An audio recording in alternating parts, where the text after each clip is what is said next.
Hi everyone, this is Mohammad Jad Hashmi and welcome to my YouTube channel. तो पिछले lecture में हमने बात किया था वेक्टर के डॉट प्रोडक्ट पे बात कर रहे थे। तो डॉट प्रोडक्ट में हमने ढेर सारी चीजें बातें की थी और हमने बेसिकली प्रॉपर्टीज के बारे में भी बात किया था कि हमारी डॉट प्रोडक्ट की क्या क्या प्रॉपर्टीज होती हैं। तो डॉट प्रोडक्ट में हमने बताया था कि हमारी प्रॉपर्टीज में कि हमारे कम्यूट होते हैं, कम्यूटेटिव लॉ को फॉलो करते हैं डॉट प्रोडक्ट, और साथ ही साथ हमने A cap dot B cap की बातें भी की थी एंड ऑल, है ना। तो इतनी बातें हमने की थी। जो हमारा अगला लेक्चर है वो अगला लेक्चर क्या है, डॉट प्रोडक्ट को पूरा करेगा। तो आइए फिर डॉट प्रोडक्ट को क्या करते हैं, कंप्लीट करते हैं। तो ठीक है, अब हम बात करते हैं थोड़े से और टॉपिक पे, जैसे कि कार्टेशियन सिस्टम में अगर आपका वेक्टर दिया हो, क्या बोला, कार्टेशियन सिस्टम में अगर आपका वेक्टर दिया हो, जैसे कि मान लेते हैं ए वेक्टर इज इक्वल टू आपका दे रखा है कितना, a1 i cap plus a2 j cap plus a3 k cap. तो a1 i cap plus a2 j cap plus a3 k cap, ये आपका वेक्टर दे रखा है वेक्टर a। फिर दूसरा वेक्टर दे रखा है आपका vector b is equal to कितना, b1 i cap plus b2 j cap plus b3 k cap. आपको क्या करना है, इन दोनों का डॉट प्रोडक्ट निकालना है, मतलब a डॉट b की वैल्यू निकालनी है, a डॉट b की वैल्यू निकालनी। तो क्या करेंगे, एकदम सिंपल से, सबसे पहले a डॉट b जैसे लिखा हुआ है वैसे उसकी वैल्यू लिख दीजिए। तो जब उसकी वैल्यू लिखेंगे तो इसकी वैल्यू कितनी हो जाएगी, a1 i कैप प्लस में a2 j कैप प्लस में a3 k कैप डॉट, क्या लगाएंगे, डॉट। फिर उसके बाद b1 i कैप प्लस में b2 j कैप प्लस में b3 k कैप। अब ध्यान से अगर आप देखें तो जैसे आप मल्टीप्लिकेशन करते थे, जैसे कि क्या लिखा हो, अगर लिखा हो a प्लस b ब्रैकेट में इनटू में, फिर उसके बाद c प्लस d ऐसा लिखा हो, तो सबसे पहले आप क्या करते थे, a का c में मल्टीप्लाई, फिर a का d में मल्टीप्लाई, फिर प्लस करते हुए b का c में मल्टीप्लाई, b का d में मल्टीप्लाई। उसी तरीके से, क्योंकि ये भी तो मल्टीप्लिकेशन का रूल है डॉट दो वेक्टर्स का बेसिकली, तो हम करने क्या वाले हैं, a1 i कैप का इन तीनों में पहले मल्टीप्लाई, फिर a2 j कैप का इन तीनों में मल्टीप्लाई, a3 k कैप का इन तीनों में मल्टीप्लाई। लेकिन ध्यान रहे डॉट प्रोडक्ट तरीके से करना है। कैसे करना है, डॉट प्रोडक्ट। तो डॉट प्रोडक्ट करना है तो मैं इसको क्या करता हूं, इरेज करता हूं। आइए करते हैं। तो एक बार मैं लिख देता हूं, बेसिक से मैं लिख देता हूं ताकि आपको समझ में भी आता रहे कि क्या मैं बोलना चाहता हूं। तो a डॉट बी, क्या चीज, a dot B is equal to, a dot B is equal to a1 i cap dot करेंगे किसके साथ, b1 के साथ, क्या लिखेंगे, a1 हो गया, b1 हो गया और i डॉट i, फिर प्लस a1 का b2 के साथ करेंगे तो कितना हो जाएगा, a1 हो गया, b2 हो गया, i डॉट j, फिर a1 का b3 के साथ करेंगे तो कितना आ जाएगा, a1 b3 और i का k के साथ करेंगे तो कितना हो जाएगा, i डॉट k। फिर अब क्या करेंगे, a2 j का तीनों के साथ, a2 j का तीनों के साथ करने वाले हैं तो क्या आ जाएगा, a2 b1 j dot i, क्या आ गया, j डॉट i। फिर साथ में a2 j का b2 j के साथ करेंगे तो प्लस करके क्या करेंगे, a2 b2 j डॉट कितना हो जाएगा, j। फिर अगर आप ध्यान से देखें तो a2 j का b3 कैसे करेंगे तो कितना आ जाएगा, a2 b3 और क्या मिला, j डॉट k, तो यहां हो जाएगा आपका j डॉट k। तो ये आपका हो गया j डॉट k। अब बचा a3 का तीनों के साथ डॉट प्रोडक्ट कर दीजिए।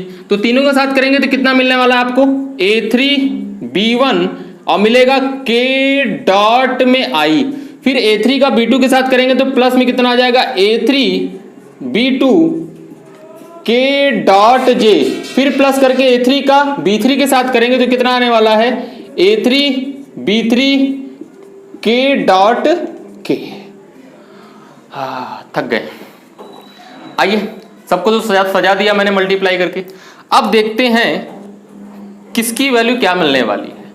तो ध्यान से अगर आप देखें तो i डॉट i हमेशा 1 होता है ना, j डॉट j इसकी भी वैल्यू 1 होती है, और k डॉट k इसकी भी वैल्यू क्या होती है, 1, और बाकी सब क्या होता है, 0।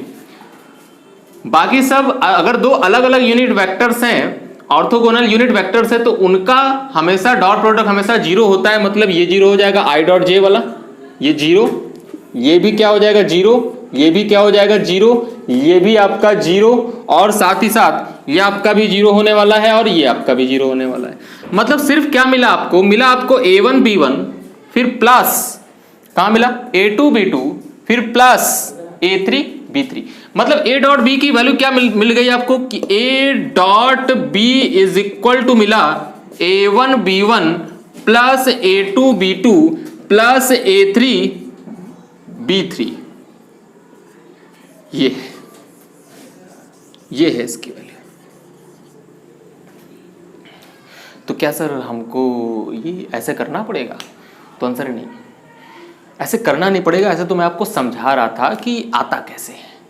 मैं आपको डायरेक्ट तरीका ही बता रहा हूं कि आपको कैसे याद रखना है ना। लेकिन समझने के लिए आप इसको प्रेफर कर सकते हैं, लेकिन याद रखना है कि कैसे आता है। ध्यान से देखिए कि इसकी वैल्यू ए डॉट बी की वैल्यू मैंने लिखा कैसे। देखिए जब भी ए डॉट बी करें तो आई का कोफिशिएंट जो है, आई का कोफिशिएंट क्या है a1 और इसके आई का कोफिशिएंट क्या है b1। तो आई का कोफिशिएंट इसके आई का कोफिशिएंट का डायरेक्ट मल्टीप्लाई a1 b1।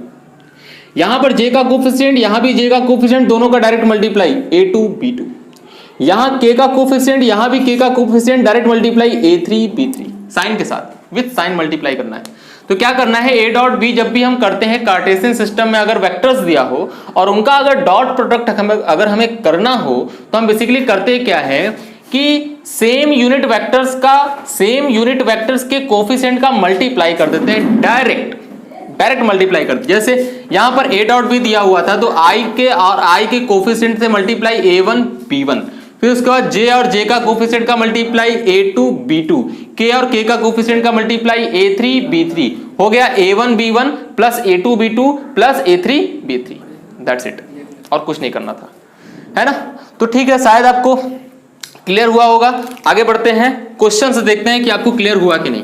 और आप भी देखिए क्वेश्चंस, जैसे जैसे जैसे जैसे कि कहा जा रहा है कि एक है वेक्टर ए, क्या है एक वेक्टर ए जिसकी वैल्यू दे रखी है 2i कैप माइनस में 3j कैप। दूसरा है वेक्टर बी जिसकी वैल्यू दे रखी है i कैप प्लस में j कैप। ये एक क्वेश्चन हो गया।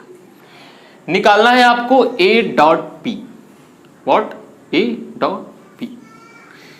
तो निकालो। सबसे पहले कोफिशिएंट ढूंढो भाई, दोनों में कोफिशिएंट क्या है। तो पहले वाले में तो आपको कोफिशिएंट दिख रहा होगा, कोफिशिएंट आपको दिख रहा होगा। क्या है पहले वाले में कोफिशिएंट? आई का कोफिशिएंट दिख रहा है 2, दिख रहा है, दिखाऊं? देखो, ये है 2। और जे का कोफिशिएंट कितना है? -3, साइन के साथ लेंगे -3। क्यों -3 क्यों सर कोफिशिएंट बोले तो 3 दिख रहा है। बेटा हमेशा जब मैंने अभी जब सॉल्व किया था तो सब में प्लस लगाया हुआ था, है ना। इसको भी प्लस के फॉर्म में लिखो, तो इसे क्या लिखेगा 2i कैप प्लस, इसको क्या लिखेगा माइनस में 3j कैप। लो हो गया -3 का मल्टीप्लीकेशन। अच्छा ऐसा होता है, हाँ ऐसा होता है। तो ध्यान से देखो, तो यहां मल्टीप्लीकेशन i कैप, क्योंकि जिसमें किसी नंबर का मल्टीप्लाई ना हो उसमें जरूर 1 का मल्टीप्लाई होता है। तो i सिर्फ लिखा हुआ था i कैप, तो i कैप का मतलब 1i कैप, 1 का मल्टीप्लीकेशन है। यहां भी 1 का मल्टीप्लीकेशन है।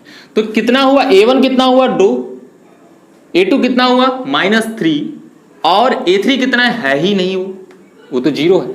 नहीं है तो क्या लिखेंगे +0 k कैप। जब था ही नहीं तो क्या लिखूं मैं, 0 लिख दूं, है तो 0 k कैप है, मतलब उसका कोफिशिएंट 0 है, इसलिए उसको मैंने हटा दिया। हटाओ, कोई जरूरत नहीं, नॉनसेंस है वो, है ना। अब करो मल्टीप्लाई। क्या करो मल्टीप्लाई, किसका मल्टीप्लाई?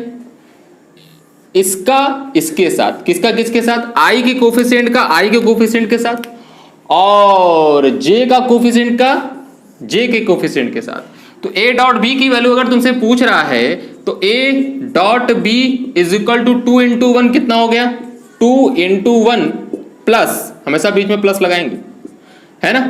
फिर -3 इंटू 1 कितना हो जाएगा -3 इंटू में 1, and this is equal to कितना हो जाएगा 2 इंटू 1 2, और माइनस में कितना हो जाएगा 3, and this is equal to minus में 1। This is the value of a dot b।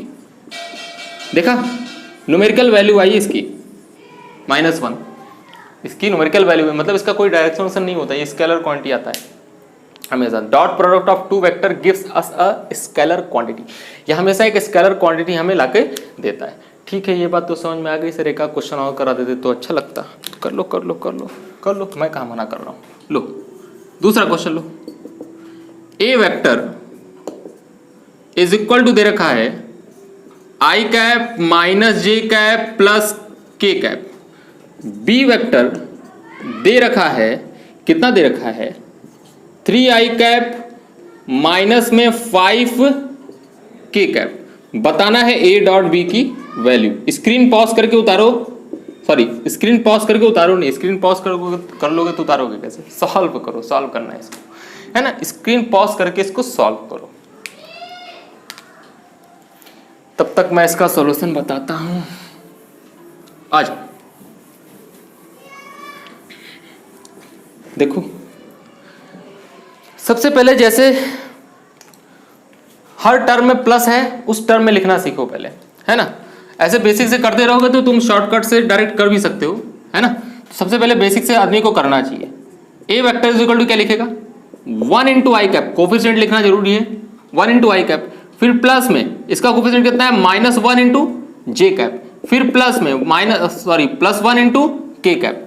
फिर अगर हम बात करें बी वेक्टर की, तो बी वेक्टर की वैल्यू कितनी होने वाली है, B vector is equal to कितना आ जाएगा 3 इंटू आई कैप। फिर उसके बाद इसमें जे तो था ही नहीं, तो सर अरे जे नहीं था, जे लगा दो, जे नहीं था तो लगा दो, 0 करके लगा दो भाई। प्लस में क्या 0 इंटू जे कैप, लो जे भी आ गया, प्लस में -5 इंटू में के कैप। इज और नॉट? ऐसा। तो अब अगर आप ध्यान से देखें तो ए डॉट बी कोफिशिएंट का मल्टीप्लाई करना है। किसके किसके कोफिशिएंट का सर? आई और आई की, जे का और जे के, और के और के। तो आई के कोफिशिएंट का मल्टीप्लाई, जे के कोफिशिएंट का मल्टीप्लाई, के कोफिशिएंट का मल्टीप्लाई। जैसे मल्टीप्लाई करेंगे ए डॉट बी की वैल्यू पाएंगे। तो ध्यान से अगर आप देखें तो ए डॉट बी करना है, तो ए डॉट बी करना है तो यहां पे हमें करना है a1 और b1। ध्यान से देखो तो इसकी वैल्यू आ गई 1 इंटू 3 प्लस -1 इंटू 0, इसकी वैल्यू आ गई -1 इंटू 0 प्लस 1 इंटू -5, तो इसकी वैल्यू होगी 1 इंटू -5। ध्यान से अगर आप देखें तो इसकी वैल्यू हो गया 3, इसकी वैल्यू हो गया 0, इसकी वैल्यू हो गया -5। सॉल्व करेंगे, इसकी वैल्यू -2। आंसर क्या था? कुछ नहीं था। कुछ था थोड़ी, कुछ नहीं था। अच्छा कुछ था नहीं सर, ऐसा था, है ना। आपके लिए भी कुछ नहीं था। डॉट प्रोडक्ट ऐसे ही किया जाता है जैसे मैंने बताया, हमेशा कोफिशिएंट का मल्टीप्लाई था, बहुत सिंपल, है ना। थोड़ी सी बातें आगे करते हैं, थोड़ी सी बातें। कौन सी सर? कौन सी बातें सर? देखो, इफ क्वेश्चन कह रहा है, क्वेश्चन में लिख दे रहा हूं, क्वेश्चन क्या कह रहा है कि if A vector is equal to I cap minus में 5k cap and B vector is equal to क्या लिखूं? B vector is equal to lambda J cap plus 3k cap, ये दे रखा है।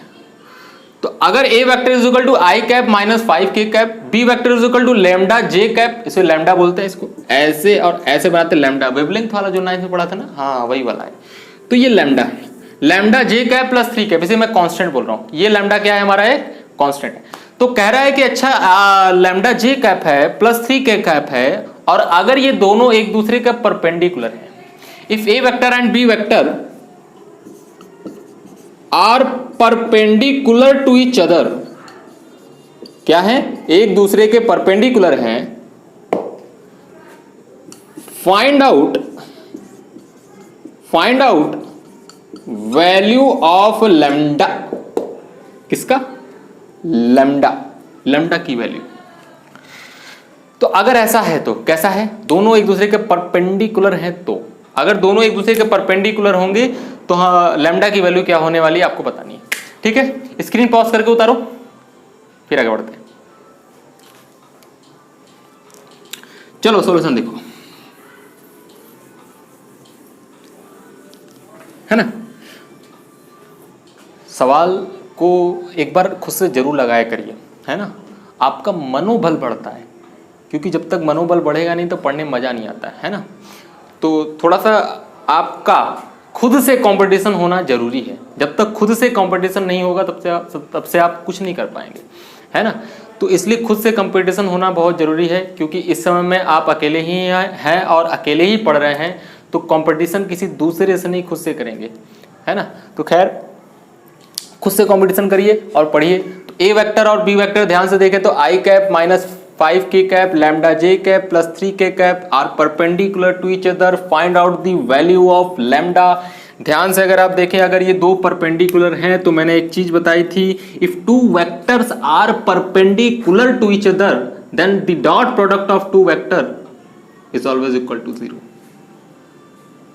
डायरेक्ट बताया था प्रॉपर्टीज में। अगर आप प्रॉपर्टीज नहीं देखे हैं तो हमारा जरूर पहला लेक्चर देखें। पहला लेक्चर में हमने डॉट प्रोडक्ट के बारे में बात किया, डॉट प्रोडक्ट के प्रॉपर्टीज के बारे में बात किया है।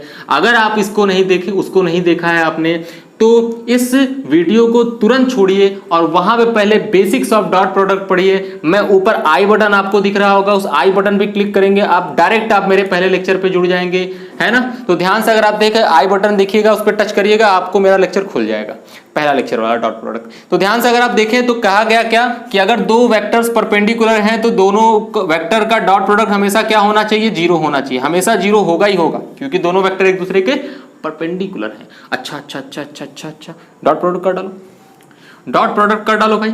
थोड़ा जरा ढंग से लिखो इसे। जे नहीं था ना इसमें, अच्छा, जे नहीं था, क्या हुआ, 1 इंटू आई कैप प्लस 0 इंटू जे कैप माइनस 5 इंटू के कैप, जे कैप के फॉर्म में लिख दिया। देखो जे नहीं था तो 0 लगाओ ना भाई, अरे था ही नहीं तो 0 लगाओ उसको, है ना। तो ध्यान से अगर आप देखो तो यहाँ आई नहीं था, अच्छा आई नहीं था तो क्या लिखोगे, 0 इंटू आई कैप प्लस लैम्डा इंटू जे कैप प्लस में 3 इंटू में कितना, के कैप। ओ अब समझ में आ गया सर, आएगा, दिमाग लगाएंगे तो आएगा, है ना।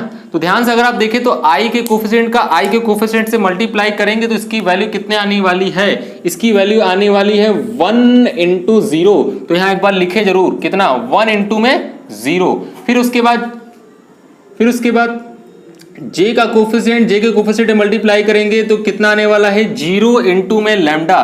तो इसकी वैल्यू कितनी हो जाएगी, 0 इंटू में लैम्डा, है ना, इसको इंटू में लैम्डा ऐसा लिख दो। फिर उसके बाद 5 का जब 3 में मल्टीप्लाई करने वाले हैं, जब 5 का 3 में मल्टीप्लाई करेंगे तो उसकी वैल्यू कितने आने वाली है, इसकी वैल्यू आने वाली है आपका कितनी, 5 3 माइनस 15, तो ये कितना हो जाएगा, minus 15, this is equal to कितना हो जाएगा, 0। अच्छा ये तो ऐसा आ गया। अब अगर ये ऐसा आ गया, इसका मतलब ये कि 1 का 0 में मल्टीप्लाई तो कितना हो गया, 0, इसका 0 में 0 और लैम्डा का मल्टीप्लाई हो गया तो कितना हो गया, 0, और यहाँ आ गया minus 15, this is equal to 0, तो माइनस 15 इज इक्वल टू कितना हो गया, 0। ओफो ये क्या, ये तो माइनस 15 इज इक्वल टू 0, क्या ऐसा कभी हो सकता है?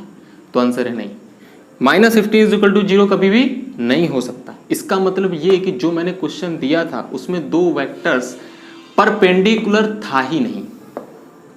क्या बोला, दो वेक्टर्स जो था वो परपेंडिकुलर हो ही नहीं सकता किसी भी वैल्यू ऑफ लैम्डा के लिए। लैम्डा की कोई वैल्यू ले वो परपेंडिकुलर हो ही नहीं सकता, आ ही नहीं सकता वो, है ना। तो ऑप्शन में अगर आपको दिया रहे तो ऑप्शन में ऐसे आप मार सकते हैं, नन ऑफ दिस दिया रहेगा तो नन ऑफ दिस मारेंगे। तो ऐसे दिया रहेगा two vectors, the given two vectors are not perpendicular to each other, तो ऐसे मार सकते हैं, है ना। तो ज़्यादातर नन ऑफ दिस ही दिया रहता है ना। तो ऐसे क्वेश्चन को किया जा सकता है। जैसे मैं एक और आपको क्वेश्चन बताता हूँ इस टाइप का, जैसे आपको दे रखा है इसी टाइप का, जैसे आपको दे रखा है ए वेक्टर इज इक्वल टू दे रखा है आपको कितना, 3i कैप प्लस में 4j कैप, और बी वेक्टर आपको दे रखा है कितना, बी वेक्टर दे रखा है लैम्डा i कैप माइनस में 2j कैप। अब ये आपसे कह रहा है कि बताओ कि अगर दोनों वेक्टर एक दूसरे के परपेंडिकुलर हैं तो बताओ लैम्डा की वैल्यू कितनी होने वाली है।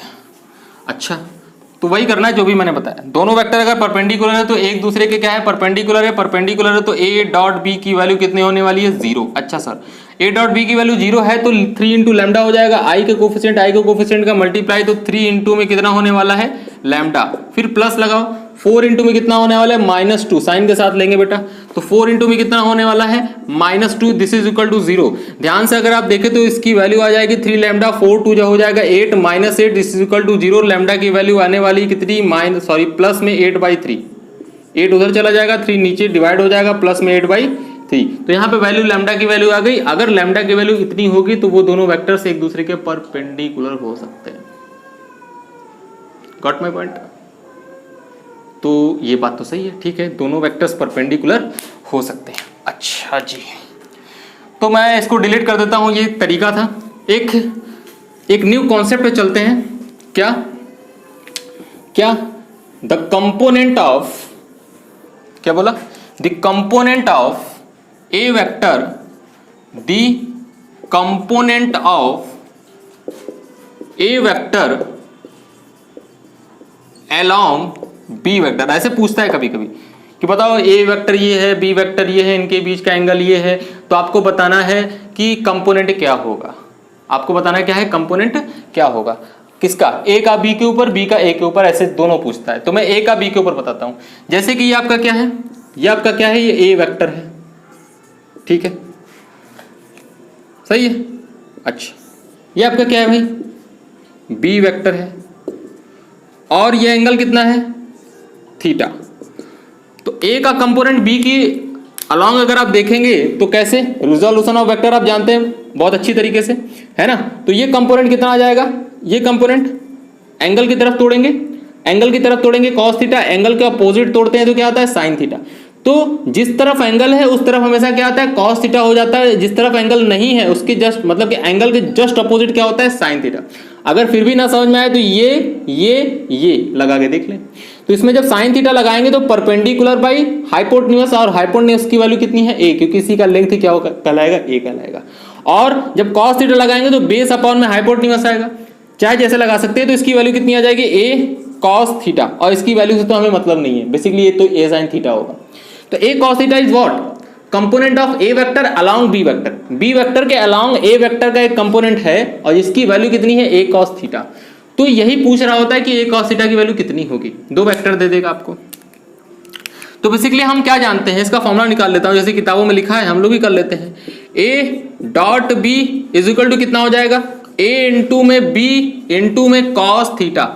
लेकिन हमें निकालना क्या है, निकालना है ए कॉस थीटा की वैल्यू, मतलब this is the component of A vector along B vector, इसीलिए हमें ए कॉस थीटा की वैल्यू निकालनी है। और अगर ए कॉस थीटा की वैल्यू निकालनी है तो यहां से अगर तुम देखो तो ए कॉस थीटा की वैल्यू कितनी आ जाने वाली है, A cos theta is equal to A vector dot B vector upon में कितना हो जाएगा, बी। अच्छा, ये क्या है भाई, ये क्या है भाई, ये this is the component of A along B. तो component of A along B, तो यहां लिखने वाले हैं हम component of A vector along B vector is equal to कितना, ए डॉट बी अपॉन में मॉड ऑफ बी। ये तो मैग्नीट्यूड है ना, तो कितना हो जाएगा, मॉड ऑफ वी। तो किसका कंपोनेंट है, ए का, किस पर, बी पर, है ना, इसीलिए बी नीचे है। जिस पर कंपोनेंट रहेगा वो हमेशा नीचे रहेगा। इसी तरीके से अगर मैं आपसे कहूं बताओ component of B vector along A vector, किसका, component of B vector along A vector, तो इसका फॉर्मूला क्या बनेगा, इसी तरीके से निकाला जाएगा बेटा, है ना।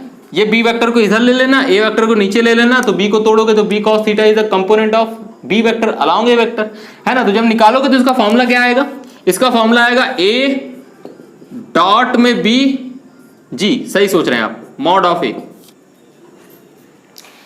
जिस पर कंपोनेंट हो हमेशा वो नीचे रहता है, क्या कहा, जिस पर कंपोनेंट हो हमेशा वो नीचे होता है। तो यहां पे कंपोनेंट किस पर था, बी पर था, किसका था, ए का था। तो component of A along B, तो बी नीचे है, component of B along A, तो ए नीचे है, इस टाइप से, ठीक है। तो एक आध फॉर्मूला और होता है, किताबों में बड़े अच्छे से लिखा होता है, जिससे आप लोग डर जाते हो। क्या होता है, कुछ खास बात नहीं होता, ऐसे होता है। देखो कभी कभी एंगल पूछ लेता है, दो वेक्टर कार्टेशियन फॉर्म में रहेगा, आपसे कहेगा एंगल बताओ, तो एंगल बताओ, तो क्या घबराना नहीं है, उससे घबराने का नहीं भाई। देखो जैसे आपको बोला गया कि ए वेक्टर इज इक्वल टू क्या बोला, A1 I cap plus A2 J cap A3 K cap, और B वेक्टर की वैल्यू क्या बोला, B वेक्टर की वैल्यू बोला B1 I cap plus B2 J cap plus B3 K cap. तो question ये कहा जा रहा है फाइंड एंगल बिटवीन